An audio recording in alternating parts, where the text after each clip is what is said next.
from above. Morning. You are of this world. I am not of this world. I told you that you would die in your sins. That's sorry. Yeah, I'm always listening to that, clearly. Good morning. God bless you.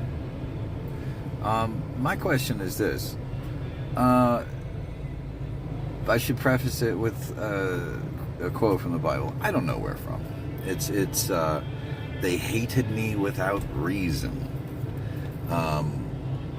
Christ is talking. That's one of his quotes. They hated me without, let's look over here, without reason. The cart was getting away from somebody. I'm at the grocery store. And without reason. It's always clever in the Bible, right? So they had no reason to hate me. But also they weren't reasoning. So they hated me without reason. So they weren't reasoning. But that's not my point. Reason is obviously part of exegesis and part of figuring out, like, what's going on here? And studying it, blah, blah. The other thing is hope, right? Belief and all that. There's not a lot of anything in any anything except for like the history of the church, which tackles this idea that I'm prefacing here at the church studies this idea in the history of the clergy.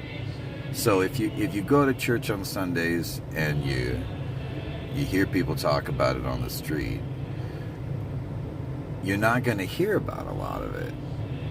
Because the church's stance is, if you're interested in that, then it's by grace, and you'll wander on over to the church and try to put on a nice robe and be a part of that whole thing. And obviously in history there's no internet, there's no access to that kind of stuff in any format, but by going there, those books are not common in the library.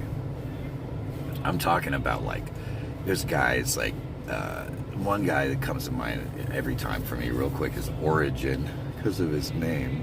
There's O-R-I-G-E-N, just to make it different from the English word.